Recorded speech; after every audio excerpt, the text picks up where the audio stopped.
Assalamualaikum warahmatullahi wabarakatuh. Materi kali ini saya akan menyampaikan tentang mata kuliah manajemen logistik, yaitu manajemen transportasi.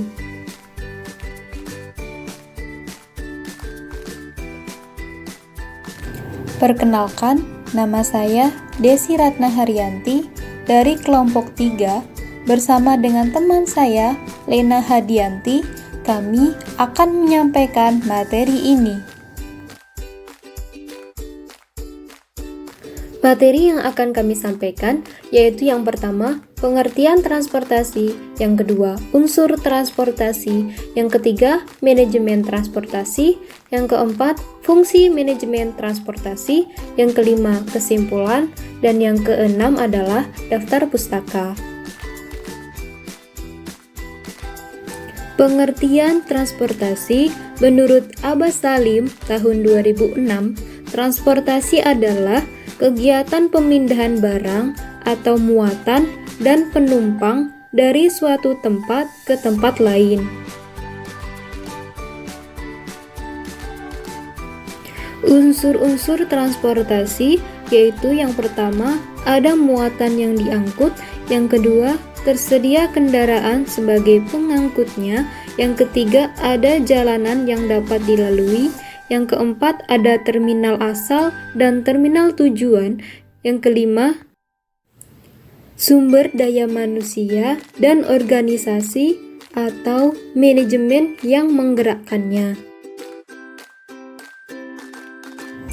Pengertian manajemen transportasi. Pengertian sistem manajemen transportasi. Sistem manajemen transportasi adalah rangkaian sistem atau pengelolaan terhadap moda transportasi oleh suatu kelompok atau golongan.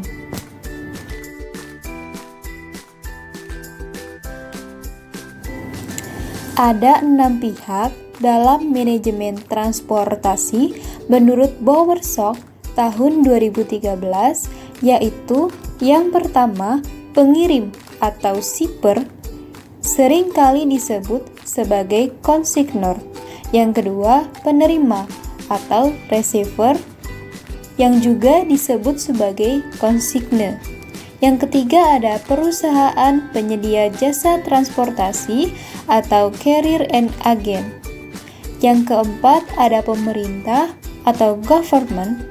Yang kelima ada teknologi informasi dan komunikasi atau ICT. Yang keenam masyarakat atau publik.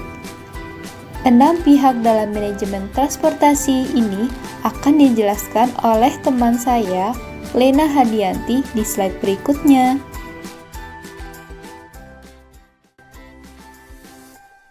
Selanjutnya, saya Lena Hadianti akan menjelaskan mengenai alur bagan 6 pihak dalam manajemen transportasi menurut Bowersock 2013. Di sini ada pengirim dan penerima. Nah, pengirim dan penerima ini merupakan pihak-pihak yang menentukan penggerakan produk antara dua lokasi dalam rantai pasok. Umumnya, pengirim berkepentingan terhadap penyelesaian transaksi penjualan atau pembelian produk. Keberhasilan transaksi tersebut membutuhkan pergerakan barang-barang dari lokasi asal ke lokasi tujuan dengan biaya transportasi yang paling rendah. Bagi pengirim dan penerima, isu-isu penting yang harus disolusikan adalah waktu pengambilan dan pengantaran barang, waktu singgah, kehilangan dan kerusakan barang, penagihan dan keakurasian atau keakuratan informasi. Kemudian ada perusahaan penyedia jasa transportasi atau agen. Nah, merupakan pihak yang menyelenggarakan transportasi barang sebagai perusahaan penyedia jasa transportasi. Nah, untuk agen ini akan memberikan tarif angkutan semaksimal mungkin dan meminimalkan biaya tenaga kerjanya, juga biaya operasional kendaraannya. Kemudian untuk mencapai tujuan ini, biasanya agen melakukan koordinasi waktu pengambilan dan pengantaran barang untuk beberapa pengirim dengan cara konsolidasi agar dapat mencapai operasional yang efisien. Nah, kemudian selanjutnya ada pemerintah. Pemerintah berperan dalam transportasi melalui penyedia infrastruktur yang dibutuhkan. seperti pembangunan jalan raya, pelabuhan, bandar udara, jaringan kereta api, dan kebijakan regulasi transportasi. Juga pelayanan pemerintah untuk menyelenggarakan transportasi dalam rangka mendorong pertumbuhan ekonomi, kesejahteraan masyarakat, dan meningkatkan kinerja logistik nasional. Kemudian ada teknologi informasi dan komunikasi. Nah, teknologi ini untuk menyediakan informasi yang akurat dan real time antara pelanggan dan pemasok atau antara pengirim dan penerima. Kemudian perkembangan teknologi informasi dan komunikasi ini mencakup aplikasi Transportation Management System atau TMS dan Fleet Management System atau FMS yang berbasis web atau cloud. Kemudian yang terakhir ada masyarakat atau public. Nah, pihak terakhir dalam sistem transportasi ini yang merupakan masyarakat yang berkepentingan terhadap kebutuhan transportasi yang dapat dijangkau dengan mudah, biaya yang murah, aman, selamat, dan memperhatikan berkelanjutannya lingkungan. Secara tidak langsung, publik menciptakan permintaan jasa transportasi dengan cara pembelian produk-produk yang ada atau yang disediakan.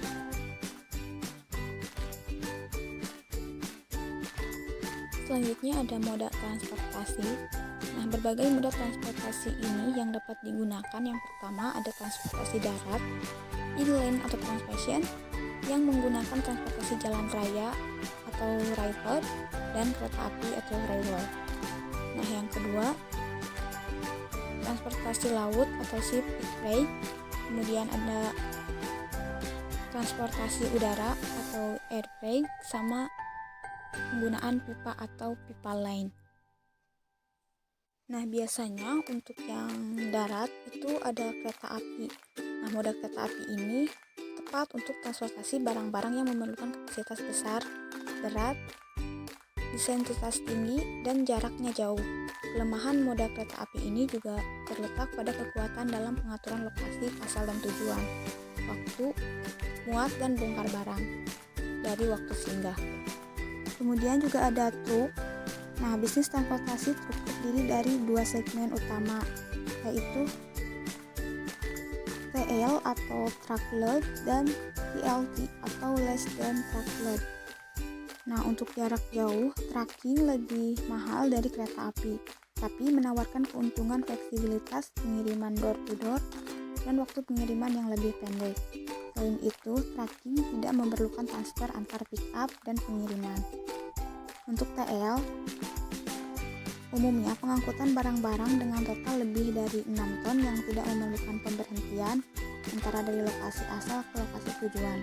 Sementara TLT umumnya digunakan untuk segmen angkutan barang yang kurang dari 6 ton yang mengharuskan konsolidasi agar dicapai kapasitas maksimal dari truk yang digunakan. Kemudian untuk pipa line digunakan terutama untuk pengangkutan minyak mentah, produk minyak olahan, dan gas alam. Transportasi dengan mode pipa line itu memerlukan infrastruktur dengan investasi biaya tetap yang besar. Kemudian untuk sea freight, nah perkembangan perdagangan antar negara dengan menggunakan jalur maritim telah mendorong pertumbuhan kontainerisasi.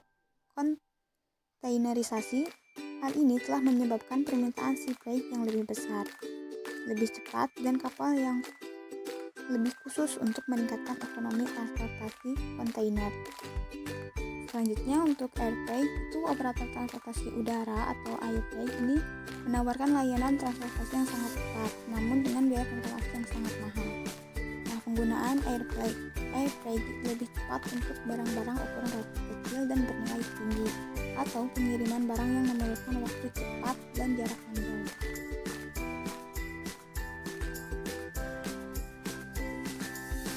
Kemudian selanjutnya ada tugas utama dari manajemen transportasi. Yang pertama, menyusun rencana dan program untuk mencapai tujuan dan misi organisasi secara keseluruhan. Yang kedua, meningkatkan produktivitas dan kinerja perusahaan. Yang ketiga, dampak sosial dan tanggung jawab sosial dalam mengoperasikan kota. Nah, masalah umum manajemen lalu lintas adalah bagaimana mencapai optimalisasi kapasitas angkutan. Nah, kapasitas angkutan di sini adalah kemampuan suatu alat angkut untuk memudahkan muatan atau barang dari suatu tempat tertentu. Dari hal tersebut, dapat diambil kesimpulan bahwa pemanfaatan maksimum dari kapasitas angkutan, manajemen lalu lintas harus mampu mencapai efisiensi dan operasional yang tinggi, mencapai standar perawatan yang layak jalan dari kendaraan dan dapat mencapai organisasi yang sehat dengan standar tanggung jawab manajemen yang tinggi.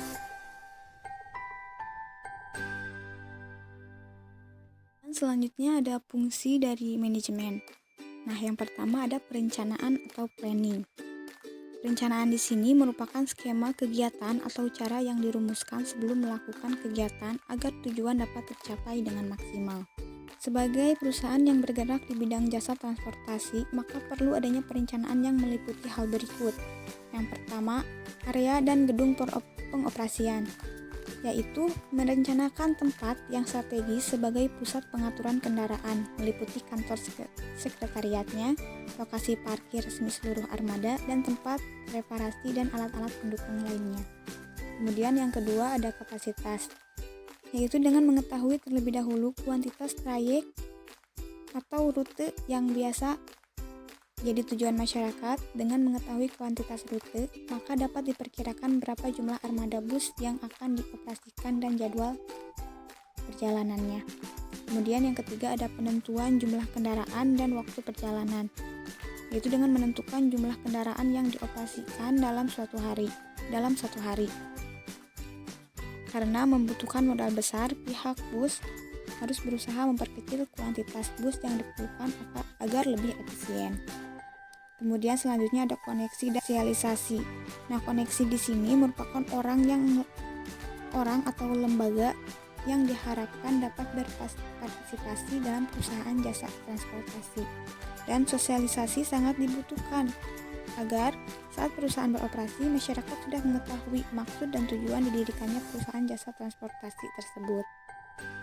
Kemudian yang terakhir ada perekrutan karyawan. Nah, setelah persiapan sudah selesai, selanjutnya adalah mempersiapkan karyawan yang akan bekerja dalam perusahaan, berupa manajer atau direktur, staf administrasi dan sekretaris, staf pemasaran, staf operasi, security, dan staf umum lainnya. Kemudian yang kedua ada pengorganisasian atau organizing. Sebenarnya, sistem organisasi ini sudah dilakukan dari awal. Pengorganisasian dalam pengelolaan fasilitas dan pelayanan mengesampingkan hal-hal lain yang juga dibilang sistem organizing.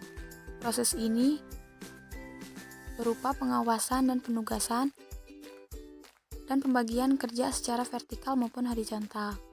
Proses yang hendak dicapai dalam rangka kerjasama yang diawali dengan pembuatan struktur organisasi, lalu dilanjutkan dengan proses penempatan staf. Dan yang ketiga ada pengawasan, yang merupakan kegiatan pokok dari manajemen agar segala pekerjaan dapat dilaksanakan sesuai dengan rencana dan ketentuan yang telah digariskan. Nah, pengawasan ini harus dilakukan secara sistematis dan terus-menerus demi terhindarnya penyimpanan dan masalah-masalah lain yang akan timbul. Dan yang terakhir ada evaluasi atau evaluation. Nah, evaluasi ini bertujuan untuk mengetahui sampai di mana tujuan yang telah ditetapkan dan dapat dicapai. Kegiatan mana yang belum diselesaikan atau yang sedang dalam proses penyelesaian, dan kendala-kendala apa saja yang dihadapi, serta merumuskan strategi untuk mengantisipasi kesalahan-kesalahan yang terjadi. Nah, kegiatan evaluasi ini meliputi mempelajari perkembangan usaha untuk kegiatan secara terus-menerus dengan cara-cara pemantauan, kemudian mengadakan pengukuran tingkat keberhasilan sesuai dengan program tertentu, dan mengadakan berbagai usaha untuk memecahkan hambatan-hambatan yang timbul demi kelancaran kegiatan yang dijalani. Untuk kesimpulannya, transportasi merupakan pemindahan barang dan manusia dari tempat asal atau dari mana kegiatan pengangkutan itu dimulai, tempat tujuan atau kemana kegiatan pengangkutan itu diakhiri. Nah, jasa transportasi ini merupakan salah satu faktor pemasukan atau input dari kegiatan produksi, perdagangan, pertanian, dan kegiatan ekonomi lainnya. Manusia sangat membutuhkan transportasi untuk memenuhi kebutuhan hidup yang sangat beraneka ragam, umumnya berkaitan dengan produksi barang dan jasa. Transportasi juga salah satu kegiatan yang mengangkut atau menyangkut peningkatan kebutuhan manusia, yakni dengan mengalokasikan barang dari satu tempat ke tempat lain yang berbeda.